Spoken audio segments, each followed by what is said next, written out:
En primer lugar, es un honor estar aquí en este lugar, en la Universidad Ort. Ya había estado una vez en este mismo lugar presentando otro libro hace unos cuantos años. Y en este caso es un honor doble o triple, porque además tengo un gran aprecio intelectual por Roberto Sijón. Creo que es un hombre que piensa seriamente distintos problemas de la vida, de la sociedad y de la historia. Y ese respeto se ha visto muy incrementado cuando leí este libro. Quiero agradecerle al rector de la universidad su presencia aquí también. Yo hice unos apuntes, no preparé nada por escrito porque me parecía que la idea era que fuera algo más coloquial. En realidad, básicamente yo le voy a hacer, después de una presentación breve, lo prometo, le voy a hacer algunas preguntas a Roberto para ir desmenuzando un poco algunos de los conceptos del libro, ¿no? Hay que decir que este libro es una especie de guía, es una especie de concentrado, estimulante, energizante desde el punto de vista histórico, historiográfico. Porque el libro, más que explayarse o desarrollar una determinada teoría o una determinada visión de la historia, de determinada historia, o de determinadas historias o fenómenos históricos, lo que hace es, a partir de determinada elección metodológica, o siguiendo determinados caminos o ejemplos metodológicos, lo que hace es ofrecer a quien lee el libro la posibilidad de transitar por esos caminos, de profundizar en ellos, y por supuesto que de reflexionar a partir de lo que en el propio libro se dice, ya sea por parte del autor, como en algún caso por parte de los pensadores, historiadores, filósofos que él recoge en este libro. Yo voy a mencionar o a hacer referencia a tres virtudes que yo especialmente quería subrayar hoy, porque creo que son tres virtudes que hacen al quehacer intelectual en tiempos difíciles. Y creo que este es un tiempo difícil. No estoy refiriéndome a un lugar en particular, no estoy refiriéndome ni al Uruguay, ni estoy refiriéndome a Israel, estoy refiriéndome al mundo en general. Un tiempo signado por la incertidumbre, por el crecimiento desmesurado de ciertas patologías sociales como el racismo, la xenofobia, el antisemitismo. Entonces estas tres virtudes me parece que contribuyen a que nosotros podamos ejercer la crítica, es decir, ejercer el criterio para pensar acerca de esas cosas y no dejarnos guiar por Twitter o por Facebook. La primera virtud de este libro, para mí, la primera que quería subrayar, es lo que yo llamo la problematización positiva. La problematización de una historia o de una historiografía que es sinuosa. Cuando pensaba en eso recordé, y lo busqué y lo encontré, un texto de un crítico francés de cine, André Bazin, que fue por cierto uno de los fundadores de Cahiers du Cinéma, que él hablaba del equilibrio de los ríos, ¿no? Y a partir de los afluentes, los efluentes, la permeabilización, etcétera, ¿no? Sus meandros, etcétera. Entonces, esa problematización positiva que hace el libro, la hace a partir de una constatación, que es, a mi juicio, una suma de simplificaciones sobre la temática del libro, sobre la Shoah, sobre el nazismo, sobre la historia del nazismo y de la Shoah, sobre las memorias o sobre la memoria histórica. Yo anotaba algunas simplificaciones que me parece que es bueno tenerlas en cuenta para entender el significado del libro y la importancia que tiene. La primera son las simplificaciones que llamaríamos iniciales, las primarias, las que cronológicamente siguieron al fin de la guerra. Si se analiza desde un punto de vista histórico, Nuremberg fue una simplificación por el tipo de proceso y por los resultados jurídicos del mismo. No estoy hablando desde el punto de vista legal solamente, sino desde el punto de vista histórico. Hubo varios juicios, en la Unión Soviética hubo algunos juicios también después de la guerra, que fueron también grandes simplificaciones.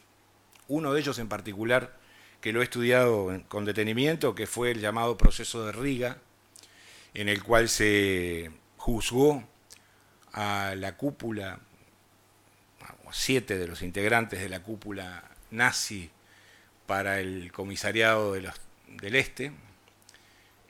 El juicio duró 4 días, menos de 4 días.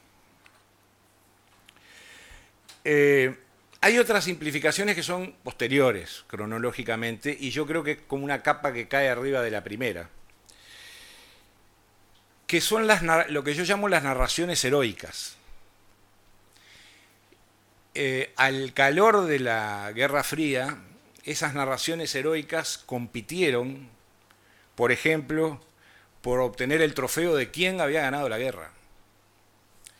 Desde Normandía, Stalingrado, etc., ¿no?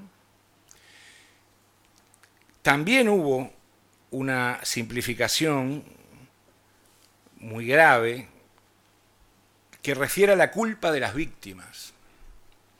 ¿Por qué los judíos no se rebelaron, no se alzaron, no combatieron? Ustedes ya conocen ese había un estatuto de limitaciones en Alemania para juzgar los crímenes. Bueno, esa era también otra simplificación. El lapso para juzgar crímenes los más graves en Alemania era de 20 años y era de una ley del año 1889, si mal no recuerdo. Y obviamente había delitos que ni siquiera existían en esa época, como por ejemplo el genocidio, ¿no? Las posturas de la sociedad alemana de la posguerra también implicaron una serie de simplificaciones muy serias. Y después hubo, y hay, las simplificaciones tardías, por decirlo así, ¿no? Que son las más actuales. Por ejemplo, los negacionismos. Que el libro específicamente, yo después voy a preguntarle a Roberto, claramente, explícitamente dice, de esto no voy a hablar, esto no lo trato. Negacionismos políticos, negacionismos académicos, o digamos, con maquillajes académicos, y negacionismos religiosos.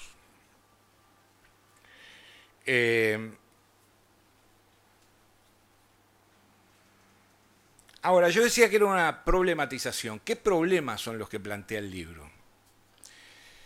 Uno de ellos que me resultó muy interesante es la estética como construcción política. A partir de George Mosse, hay todo un sendero marcado, digamos, de reflexión en torno a eso, de cómo la estética del régimen nazi y antes aún del Partido Nacional Socialista generaba y generó una especie de discurso que estaba incluso en la vanguardia de las propias expresiones ideológicas. Otro de los problemas a los que apunta el libro, y que había una simplificación, es cuáles eran las ideologías en disputa que provocan la Shoah. ¿Había? ¿Cómo se determinan? Otro es el método de estudio de este periodo, el periodo en sí. ¿Cuándo debemos empezar a estudiar esto? ¿A partir de la invasión nazi de Polonia, a partir de la anexión de Austria antes, a partir de 1941, a partir del ascenso de Hitler? No es un tema menor. ¿Qué periodo de la historia debemos enfocar para entender el nacionalsocialismo y la Shoah? Y después, un tema que a mí me generó mucha curiosidad es la pertinencia de ese análisis, que el libro lo plantea también. Es decir, si es pertinente, o si se puede, hacer un análisis de las temáticas que se plantean en el libro. Por supuesto que la respuesta es positiva, pero no es simple, es compleja. Otro tema que problematiza el libro es la palabra. Yo pensaba en una frase de un filósofo que no me cae nada simpático, que es Martin Heidegger, que decía: el problema de la filosofía no es la verdad, sino el lenguaje. Y tal vez aquí podemos decir que el problema de la historia no es el lenguaje, sino la verdad. Pero la palabra tiene un lugar central en la construcción de esas verdades. Pienso en Walter Benjamin, por ejemplo, o en Giorgio Agamben, que han, Primo Levi, por supuesto, que han abordado esta problemática de una manera muy cruda, digamos. Después, el libro aborda una problemática que yo creo que es muy pertinente. Hoy o ayer, no recuerdo, estaba leyendo una polémica que se establece en el New York Times entre un novelista francés y un crítico norteamericano, a partir de la precisión o imprecisión o veracidad o no de ciertos elementos de una novela sobre Hitler, breve novela sobre Hitler, que escribe este autor francés, del cual no recuerdo el nombre, por si alguien me pregunta.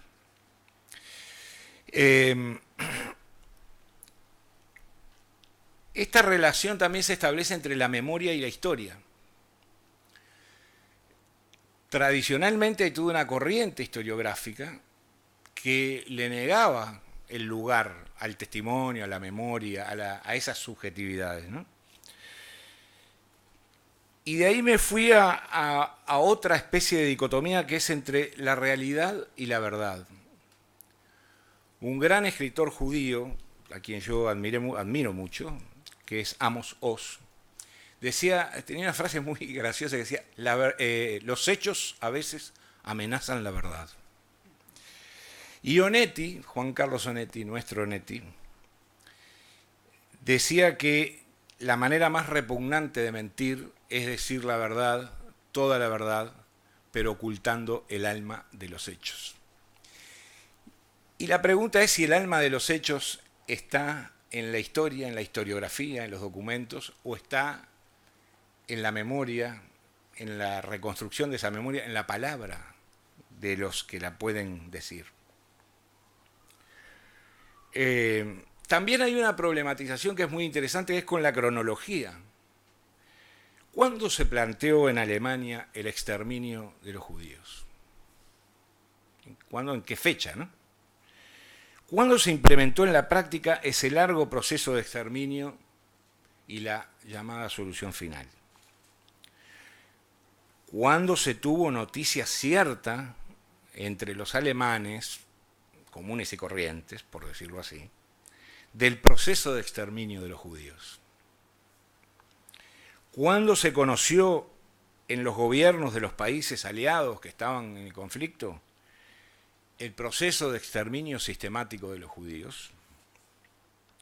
Bueno, son todas preguntas que contribuyen, que de alguna manera el libro marca ese sendero y contribuyen a lo que yo decía, la problematización virtuosa, positiva, de algo que en general tiende a ser simplificado con sus lo que implica una distorsión, para mí, ¿no?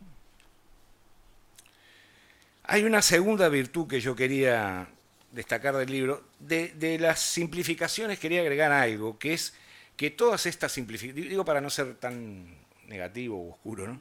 Todas estas simplificaciones han tenido sus contrarrelatos, por supuesto. Pienso, por ejemplo, en la película de Lanzmann sobre la Shoah. Pienso en una novela maravillosa, Vida y Destino, de Vasily Grossman. Pienso en las crónicas de Inge Reichhorn, una periodista judía, israelí, alemana, digamos, que siguió muy de cerca los llamados juicios de Auschwitz en los años 60. Y ella tiene, entre otras, una crónica que a mí me marcó a fuego, que es que en uno de esos juicios en el que se estaban juzgando algunos de los mandos medios del sistema de exterminio de Auschwitz, había un señor, un judío, que se había salvado y le relataba al tribunal, que eran tres magistrados, le relataba la muerte de su mujer y sus hijos en las cámaras de gas. Y uno de los miembros del tribunal, un señor juez alemán, lo interrumpe y le pregunta, ¿pero usted vio eso con sus propios ojos?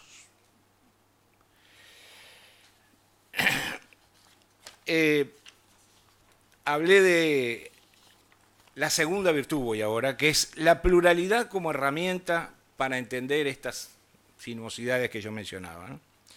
A propósito de los trabajos de Franz Neumann, por ejemplo, Roberto escribe, no alcanza un solo aspecto del saber, ni la combinación de varios, para desentrañar el paradigma del nacionalsocialismo, su efecto de masas, la Shoah y el posicionamiento de una sociedad frente a un régimen genocida como el nazi. Esto está en la página 61 del libro. Y lógico, hay una pregunta que es cantada, ¿no? Inevitable.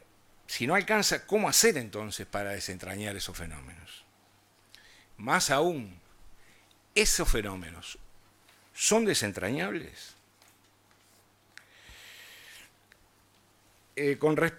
Bueno, también a propósito de otro pensador, de Dominique Lacapra, y de sus reflexiones sobre las subjetividades, que es muy interesante también el planteo que se hace, en el libro se señala, se marca, el carácter traumático de los episodios vinculados con la Shoah, no solo para las víctimas, sus familiares, descendientes, etcétera, sino para colectivos humanos muy importantes. Y se pone de relieve la afectividad en el estudio de esto, ¿no?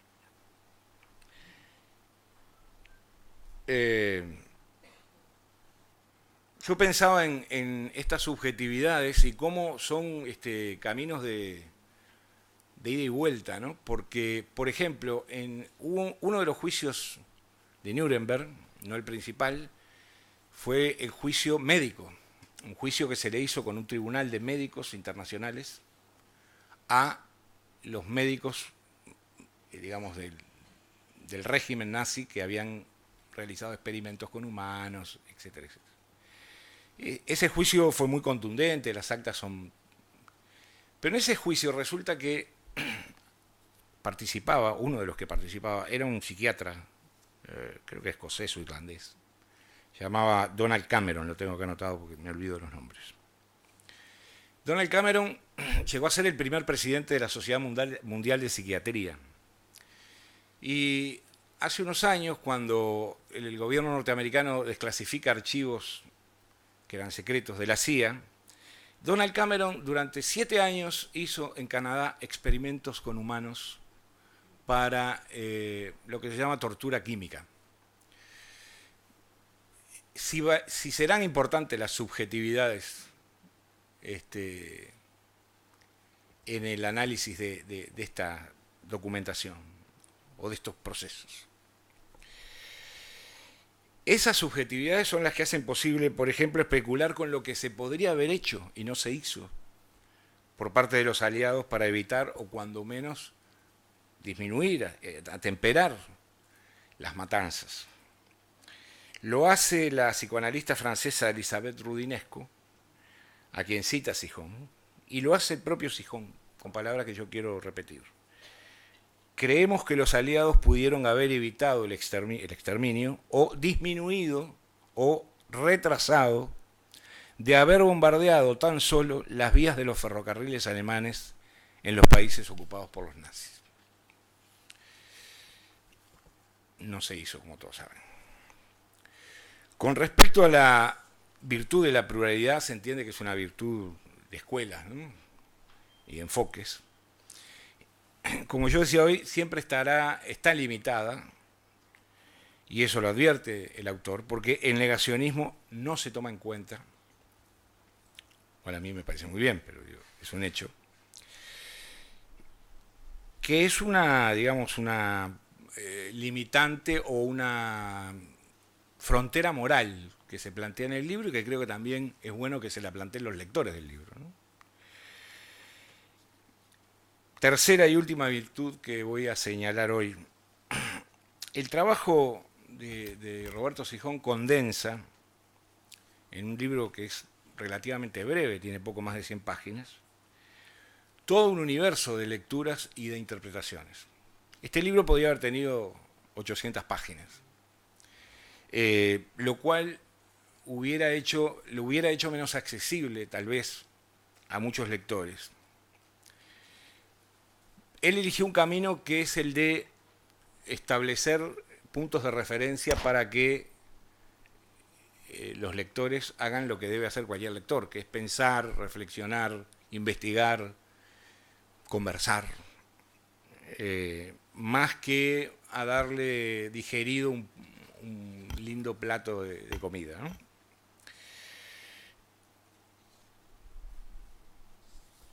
Yo tengo algunas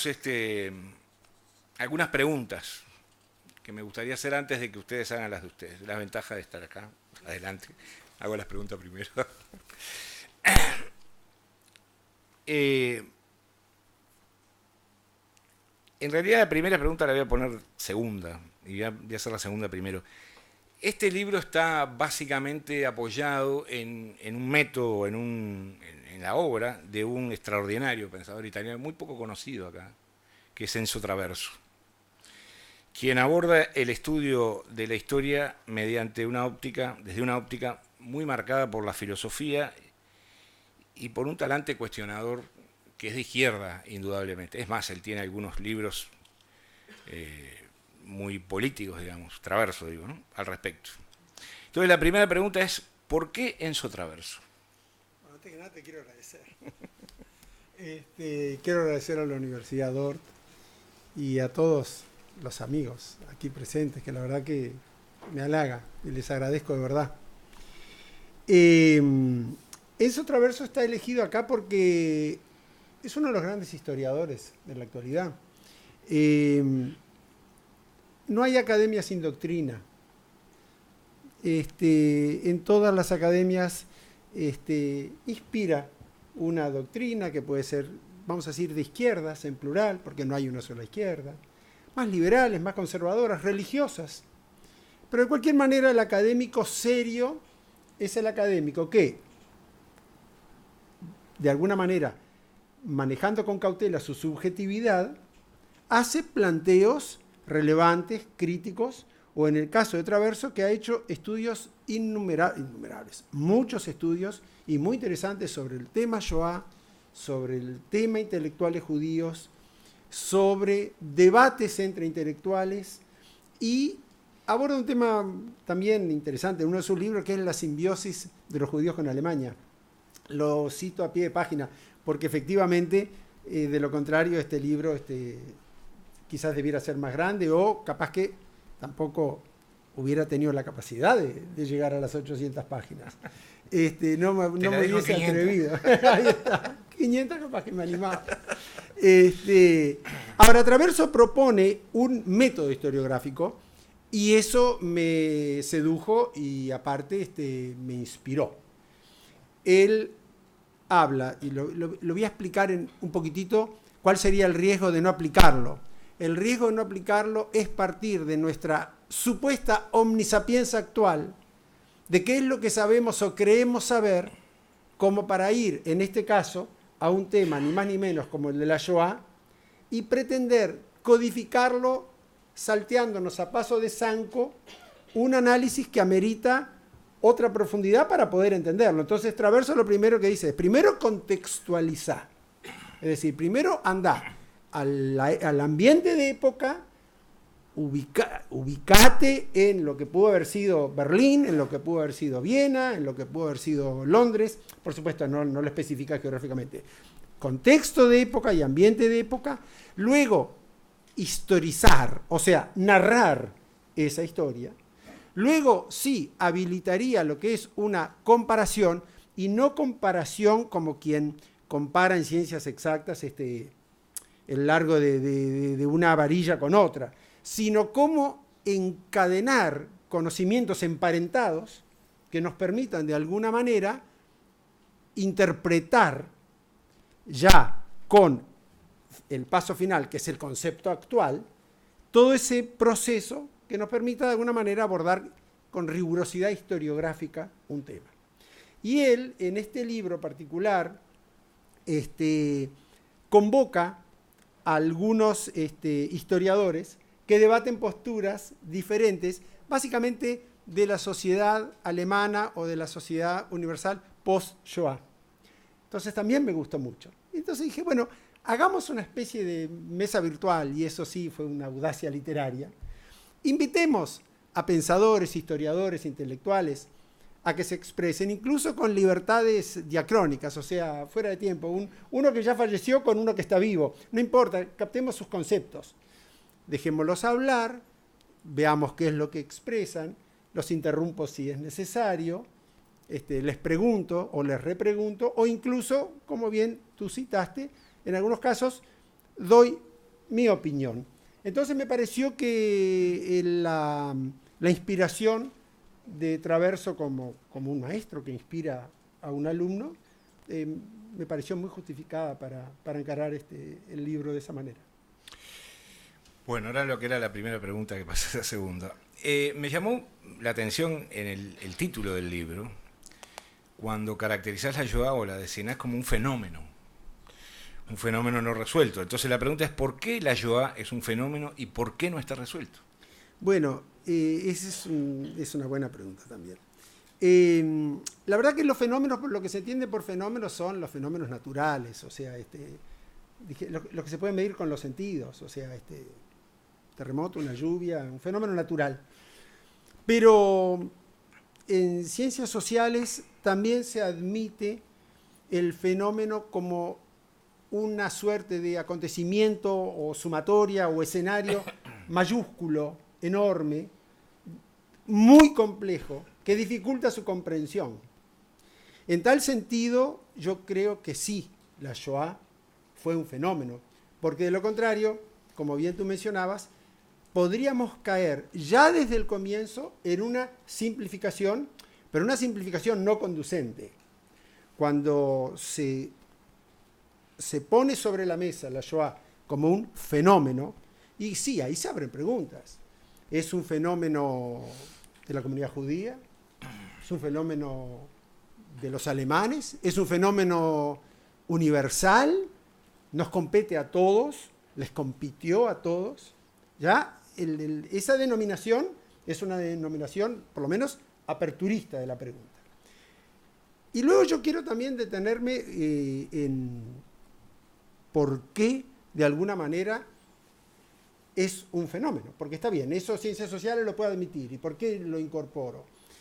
Porque para mí la Shoah tiene que desentrañar, el estudio de la Shoah, la reflexión sobre la Shoah, tiene que desentrañar un porqué que es un universo enorme. Se podría decir una palabra, antisemitismo, por ejemplo, otro gran universo, una discriminación milenaria.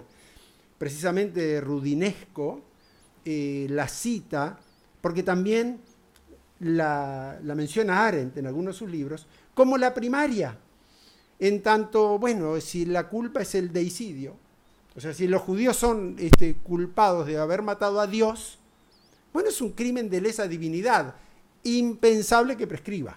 Es una criminalidad que es una cadena perpetua para el judío. Si tomamos esa idea primigenia, que por supuesto fue mutando, y eso es el antisemitismo, que pudiera explicar el porqué de la idea de exterminar un pueblo, luego llegaríamos a la segunda. ¿Cómo? ¿Cómo se hace para exterminar un pueblo?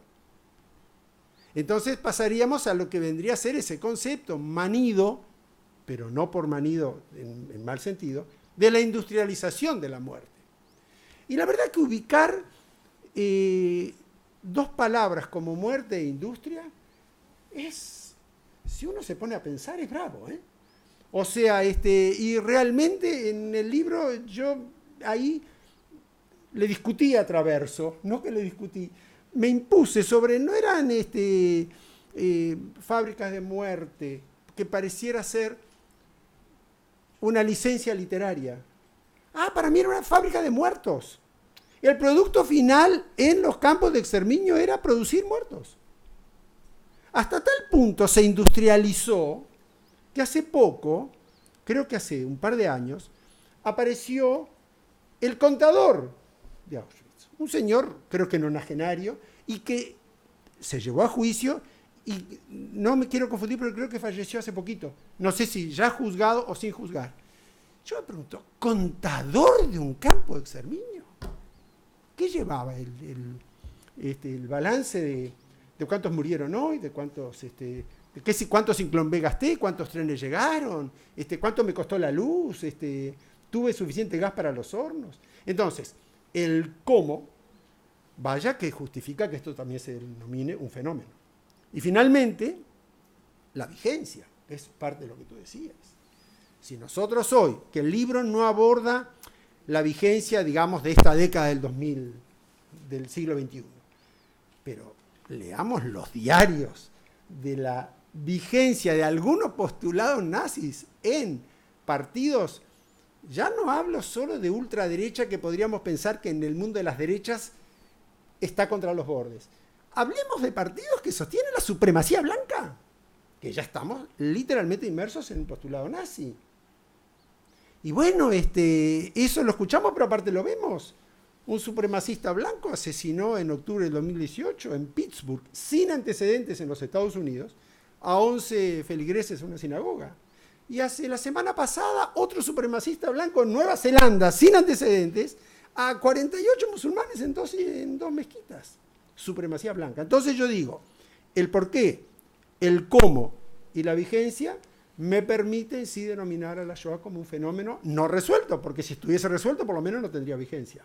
Más allá de que las investigaciones y los archivos, solo que abrió Alemania hace pocos años, van a dar para décadas de estudio. Y el Papa Francisco, que me pareció una medida extraordinaria, anunció que en 2020 el Vaticano va a abrir sus archivos. Bueno, vamos a tener 50 años de estudio. Entonces, me pareció que no está resuelto. Sostiene la tesis. En el libro escribís lo que yo mencionaba hoy, que no alcanza un solo aspecto del saber ni la combinación de varios. Y entonces la pregunta es, ¿cómo desentrañar el fenómeno? Y si, o es, como decía Primo Levi, es incurable la Shoah. Es una buena pregunta y es un dilema. Y es un dilema porque Primo Levi logró erigirse en vocero de 6 millones de asesinados. Y realmente Primo Levi no relata su única experiencia. Primo Levi realmente aborda la voz de la Shoah. No es el único. Jorge Semprún, Víctor Frankl. Jorge Semprún, un español que peleó con la resistencia francesa y pasó por Auschwitz y pasó por Dachau y logró sobrevivir. Cuando salió del campo, estaba Franco en España y él decía, no tengo dónde volver. Me pasa lo mismo que a los judíos que volvían a pueblos que realmente no existían. Ni que hablar que volvieron a pueblos donde no existían sus casas. Entonces Jorge Semprún también aborda la dificultad, bueno, ¿cómo desentrañar esto que vivimos? Viktor Frankl, por ejemplo. Viktor Frankl era un psiquiatra, era médico, y él decía, ¿cómo me ayudó? ¿Cómo pude sobrevivir el campo? Y él lo comenta. Yo me basé en la cultura. Cuando estaba desesperado trataba de recordar escritos de Goethe. Trataba de recordar músicas de Beethoven o de Bach. Eso que era su capital humano de la mejor y más distinguida cultura, era su antídoto, literalmente, a la desesperación de una persona al borde de la muerte. También habla Viktor Frankl de un tema muy interesante, que es la sensación de indulto. Creo que es un tema psicoanalítico o de salud mental, y me disculpo por los especialistas que estén acá. Pero es esa sensación que tiene el condenado a muerte hasta el último segundo de que pueda ser salvado. En esa sensación también se basó Viktor Frankl. Entonces, ¿de qué es inenarrable? ¿De qué es difícil de separar ese nudo? Es verdad. Pero ellos lo abordaron como víctimas, no como un nudo gordiano. Ellos le buscaron, por lo menos, la forma de aliviar la tensión de ese nudo, para de alguna forma educar al resto de las generaciones, a los que seguimos viviendo, en una suerte de cuidado, como Anna Vinokur. Anna Vinokur sale de esta misma olla terrorífica y, lejos de volcarse en un espíritu de odio, fortalece su espíritu de convivencia y lo enseña. Ella también, yendo a las escuelas y yendo a las universidades y dando conferencias, logra desentrañar esto desde una postura proactiva y provívida. Me parece que por ahí está la respuesta, pero no quiere decir que sea concluyente. La pregunta siguiente estaba pensando porque de alguna manera estabas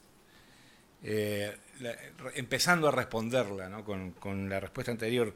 La pregunta es cómo, siguiendo esas líneas de subjetividades, las que planteaba la Capra y Rudinesco, se puede valorar, o no sé si la palabra es valorar o ver, a la luz del presente,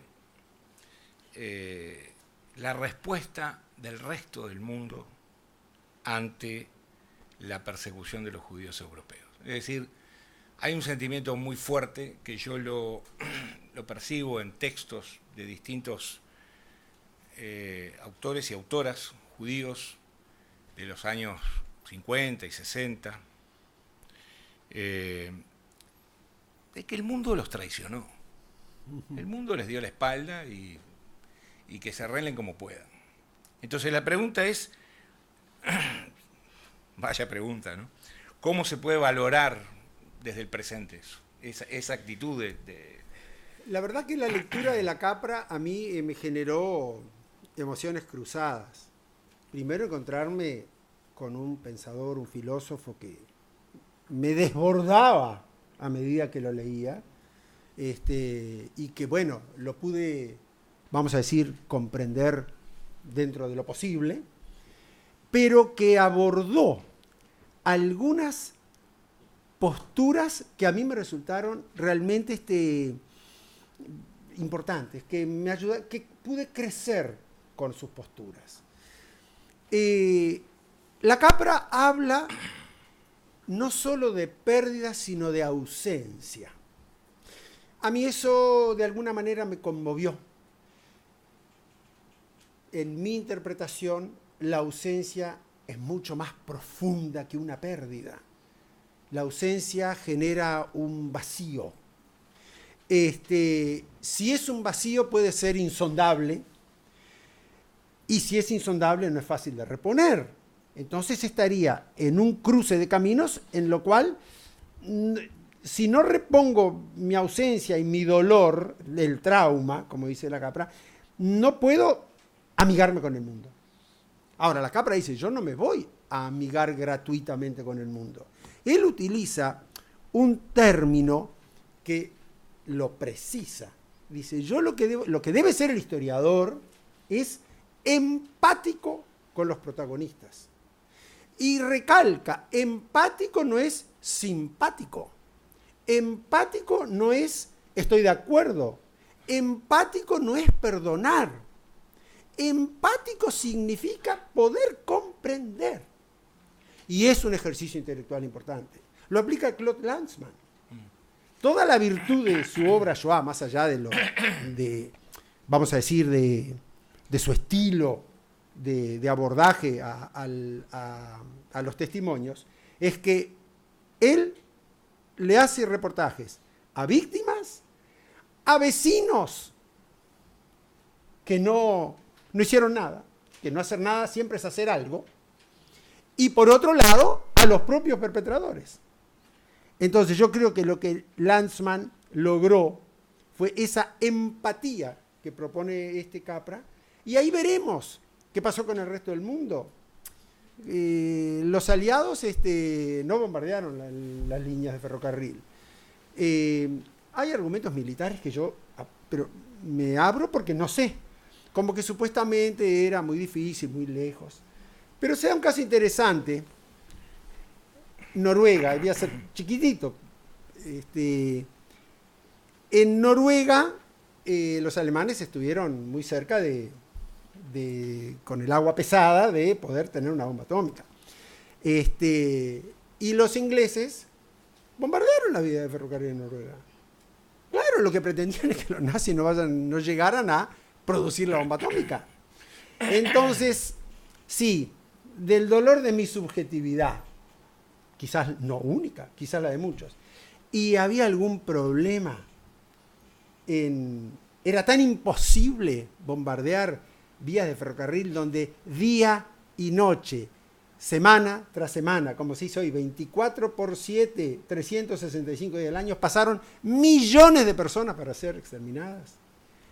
Cuando en un video hace unos años invitaron a los campos de concentración, a Auschwitz, a un grupo de militares israelíes para que tuvieran contacto, y muestra el video 2 aviones, cazas, estos aviones de guerra de Israel, recorriendo en el cielo las líneas. Casi me pongo a llorar. El mensaje era brutal. En aquel momento no se hubiera podido. Bueno, hay que tener la fuerza de voluntad de ser empático como para tratar de comprender, y luego no solamente trabajar en forma condenatoria, tampoco regalar nada, pero tratar de comprender la complejidad del ser humano.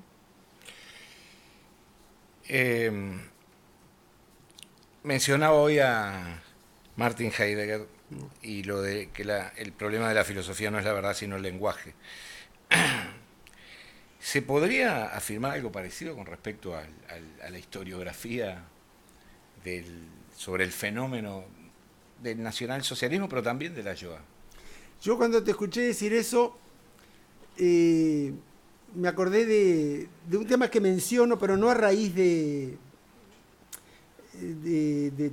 tu perspectiva, sino que la menciono a raíz del análisis que hace George Moss acerca de la construcción de un aparato nacionalsocialista basado en la belleza y la mitología.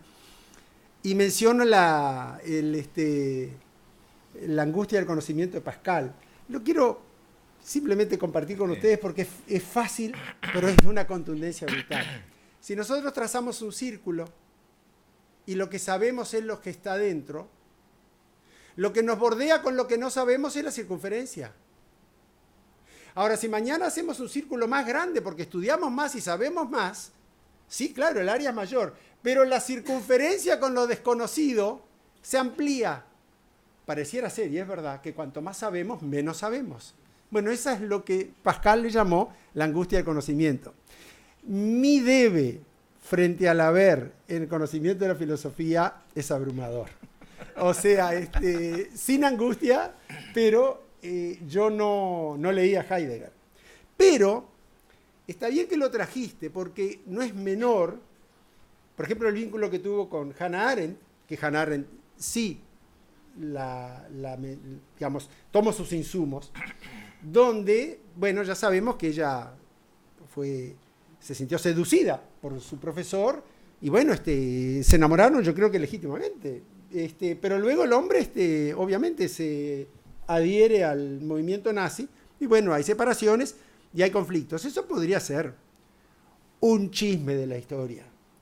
Pero no es tan chisme, y por eso cuando vos decías que lo despreciabas, te doy la razón sin haberlo leído, porque la ciencia en el régimen nazi, la verdad que trabajó con el régimen nazi. 100 científicos le escribieron una carta a Einstein diciéndole que su ciencia era judía y por lo tanto lo eximieron de la academia. Lo mismo hicieron con Freud. Einstein la verdad que huyó antes. Y Freud, asombrosamente, le quemaban los libros en auto de fe, hechos por Goebbels en el año 1933, y hasta que no llevaron a la hija una semana detenida por la Gestapo, no abandonaba Viena. Finalmente se fue a Londres. Entonces, ¿qué podemos de alguna manera sacar? Que tanto Arendt con Heidegger, como todos nosotros, historiadores y seres humanos, tenemos vínculos personales con el pasado.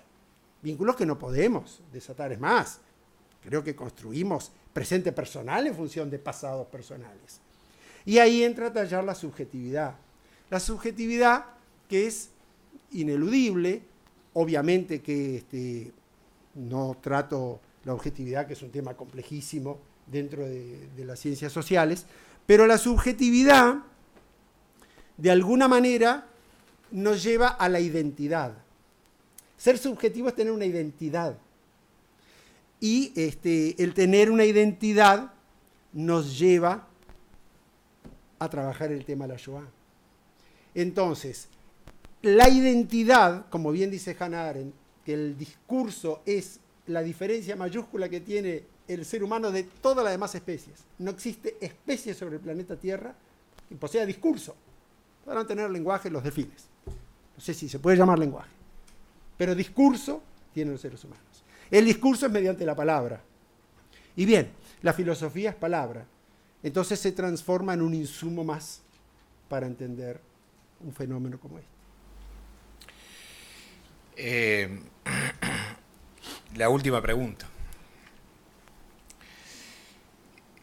Está vinculado con lo que veníamos hablando. Es qué papel ha jugado la memoria, no la memoria histórica, sino la memoria de los individuos y de los pueblos, ¿no?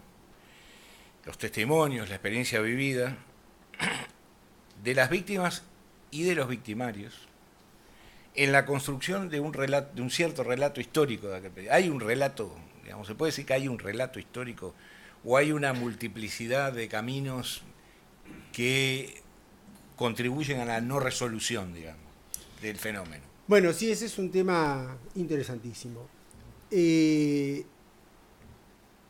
Tú hablaste de cronología de las reflexiones de este tema, y la cronología va de la mano de la evolución político-social, vamos a decir, de la Europa, dejémoslo en Europa, ¿sí? De la Europa posguerra, que bueno, por supuesto, termina la mitad de una guerra fría, Alemania que renace, en fin, no tengo lo que explicar lo que todos sabemos. Pero, los sobrevivientes no pudieron hablar durante décadas. Hubo una sintonía no predispuesta, pero simplemente real, en que el impacto de lo inenarrable, el impacto de lo brutal, que sí pudo escribir un Primo Levi, que sí pudo escribir un Sepro, que sí pudieron escribir tantos, pero tantos que eran muy pocos, claro, que son referentes, son icónicos, pero son pocos, realmente le impidió a las víctimas hablar. Es más, se ha dado mucho, no lo digo esto como un dato empírico medible, pero como una suerte de experiencia de vida, que hablaron más con los nietos que con los hijos. Porque los nietos preguntaron ya después de una perspectiva no más alivianada, pero de una perspectiva que había permitido durante algunas décadas cicatrizar algo, y los niños con la ingenuidad de su concepto, en su contexto moderno, preguntaban, ¿y qué es este número? Y bueno, ¿cuánto puedes eludir una... Yo, por supuesto, me pongo en el lugar. Acá es empatía pura. Y lo puede eludir una o dos veces. El niño va a preguntar hasta que le conteste. Entonces, esa demora en testimoniar también justificó a nivel global algo así como una suerte de aparente apatía en la resolución de temas o en el análisis de temas, que obviamente que era superficial, porque por adentro eso siempre hirvió, me imagino, como el núcleo de la Tierra. Entonces, tenemos casos, la directora de la universidad, Charlotte tiene que explicar cómo vive una niña durante años adentro de un ropero. Y bueno, a ver, ¿alguien alguna vez pensó en un niño que vive adentro de un ropero para salvarse? Estoy dando un ejemplo, ejemplos uruguayos, para decirlo así. Gisa, una bebé, contrabandeada en un tren en el gueto, que tiene una vida de niña medianamente grande, en una familia católica que la cobija, que la toma como hija, y luego la van a buscar y vuelve a un escenario diferente, Polonia, Uruguay, judío, católico. ¿Cómo se resuelve? ¿Cómo se puede terminar de expresarlo? Y estoy hablando de cosas menores. Si tengo un segundo, voy a contar una experiencia personal. En el año 2012, con el Comité Central Israelita, el Congreso Judío Latinoamericano y el Congreso Judío Mundial, fuimos a Budapest. Orbán, que creo que sigue siendo el presidente, no sé si es un régimen parlamentario o presidencial, no importa, de un partido de derecha muy, muy conservadora, se encontraba ante el dilema de que un movimiento llamado Jobbik, de ultraderecha, realmente de postulados nazis, había ganado el 17% de los votos en el Parlamento. Es más, unos pocos días antes que fuésemos al Congreso, habían prendido fuego a 6 gitanos en Hungría. Entonces, era obvio que este hombre iba a tener que negociar políticas públicas con ese partido para avanzar en lo que pudiera ser las necesidades de su país como gobernante. Y eso que venía posterior al Amanecer Dorado, el grupo neonazi en Grecia, que tenía otros números importantísimos de parlamentarios. Y sí cito en el libro, porque ya ahí sí que entramos a lo conceptual. En el libro no hablo de esta actualidad como advertí en esta presentación, pero también sirve como para abrir una ventana y poder ver un poco qué pasa hoy. El partido AfD de ultraderecha en Alemania, que empieza ganando en Baviera elecciones locales, pasa a ser un partido tan fuerte que, no quiero ser simplista, pero entiéndase la idea, va ayudando a la decadencia de Merkel. Y Merkel era, como un ejemplo extraordinario de la sociedad alemana posguerra, una adalid en la lucha por los derechos humanos. Una adalid, realmente una avanzada. Estoy personalizando en ella a la sociedad alemana. Y eso se da por primera vez hace pocos años en Alemania después de la Segunda Guerra Mundial. Entonces, bien, la memoria creo que llenó el vacío analítico que la rigurosidad historiográfica se nutría de archivos, lo cual es una herramienta ineludible. Pero cuidado, un archivo escrito, una carta, no es menos subjetiva que un testimonio. Entonces, lo que hoy día sí se comprende es que historia y memoria no colindan. Historia y memoria son insumos para la comprensión de fenómenos complejos como la Shoah. Y otros tantos, cuidado, porque a través de la Shoah, y con esto termino, si me dijiste que era la última, con esto termino, creo que es imperioso que esté incluido en la currícula, hablo del Uruguay, de tal manera que siendo un exterminio que cuando hubo que nombrarlo después de la Segunda Guerra no tenía nombre, pero no que no tenía nombre en lo coloquial, no había un nombre para llamarlo. Por eso Shoah es un nombre bíblico, los judíos le llamaban Shoah, cataclismo universal. No había nombre hasta que aparece Lemkin, un intelectual polaco, y le pone nombre genocidio. Las Naciones Unidas lo llaman holocausto. Holocausto significa gran matanza de gente. No hay hasta el día de hoy un nombre que sintetice esto.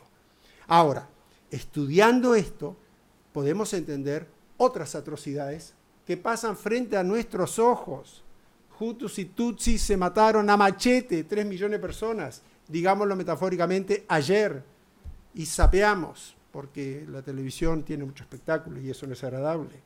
Entonces, creo que, para finalizar, una de las intenciones, o por lo menos una pretensión audaz o atrevida, es que pueda servir quizás como una inspiración, como bien dijiste al principio, de que el lector lo lea aportando su conocimiento y a su vez abriendo ventanas educativas para las nuevas generaciones. Quisiera saber cuántos chicos, si pregunto en la calle, saben lo que quiere decir la palabra Shoah.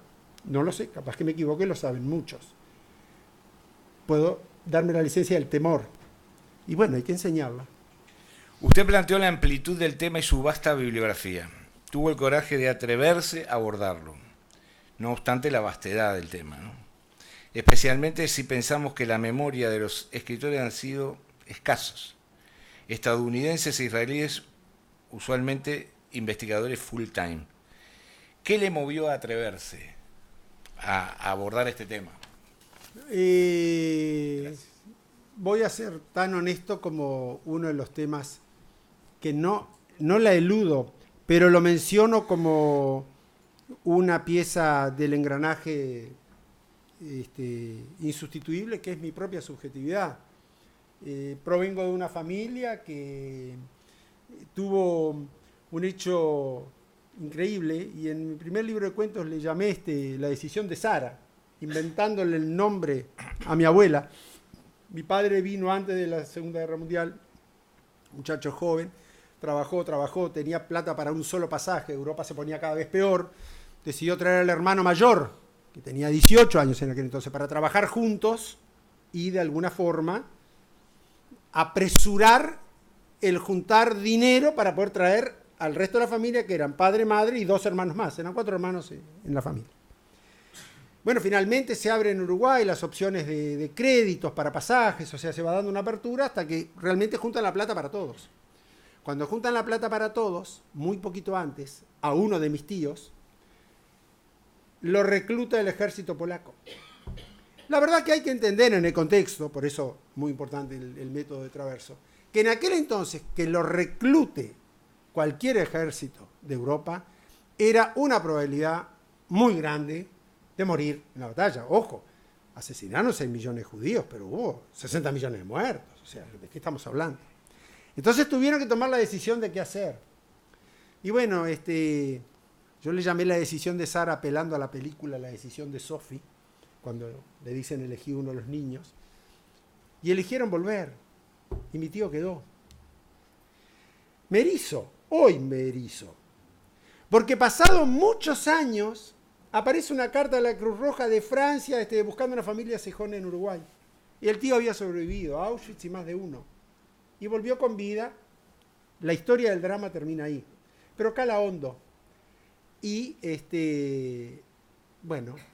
me atreví, porque aparte de la maestría me dio la oportunidad técnica de atreverme a hacer una revisión historiográfica y devolver un aporte a la sociedad. No sé si es muy grandilocuente, pero devolver un aporte que permita la reflexión sobre el tema. Sí, algunas acciones y políticas recientes del gobierno de Israel, especialmente de Netanyahu, ¿guardan alguna proximidad con ideologías nacionalsocialistas?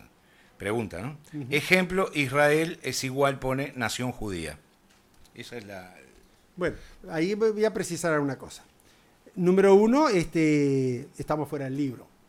No hay problema, pero salimos del libro. Es decir, terminamos esta actividad. La segunda, nacionalsocialista, no. Quizás nacionalista. Nacionalsocialismo fue el partido nazi. Digo porque no le falta el respeto a la confusión.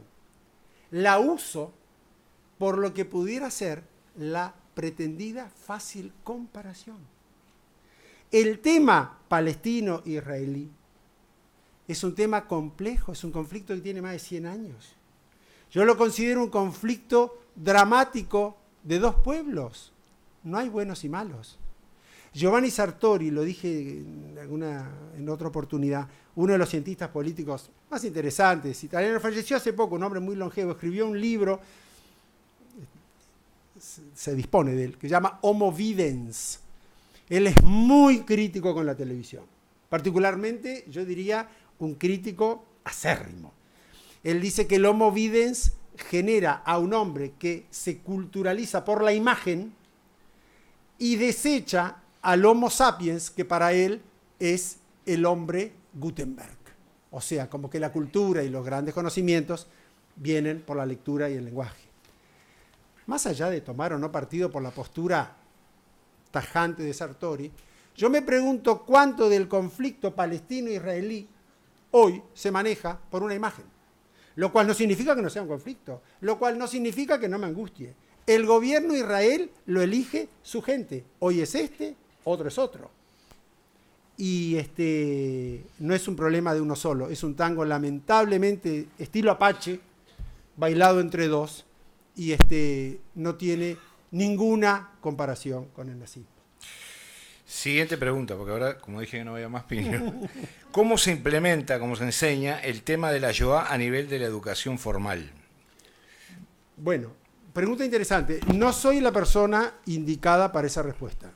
O sea, yo no soy un hombre formado en las técnicas de la educación. No lo soy. Pero sí les digo, el Comité Central Israelita del Uruguay, desde el año 2000 y poco, no quiero decir con precisión la fecha, preocupado por este tema, convocó a 4 historiadores muy prestigiosos de nuestro país, e incluso con el cuidado de que sean, digamos, que estén alineados a distintas corrientes ideológicas, porque bueno, todo talla, y Gerardo Caetano, Emma, la esposa de Sanguinetti, Canessa, el fallecido Mena Segarra y Miguel Feldman, ellos constituyeron un manual didáctico de enseñanza. Se lo hemos ido dando, y digo se lo hemos porque yo también lo hice, a los precandidatos de todos los partidos durante las elecciones, en mano, al precandidato, cuando pretende ya, digamos, ser el presidente, pero no sabemos todavía quién lo será, a todos. Acá hay elaborado un manual. Nos gustaría saber si usted podría comprometerse a que se incluya en la currícula en caso de ser presidente. Bueno, todos dijeron que lo van a estudiar y que en principio le parece sí. Bueno, eso no está hecho hasta el día de hoy. Pero además, en el 2014, en el 27 de enero de todos los años, que es el Día de Conmemoración del Holocausto y que en Uruguay se conmemora wall to wall por todos los partidos políticos, se estableció por unanimidad incluirlo en la currícula. Tampoco se logró, estamos en el 2019. Entonces, sí hay formas de hacerlo, creo que lo que hay que hacer es querer hacerlo. Ahora sí, la última pregunta. Con toda la documentación existente, incluso proporcionada por los propios nazis, ¿cómo se explica la existencia de los negadores de la Shoah? Bien, está bueno y aparte tú hiciste hincapié en mi postura.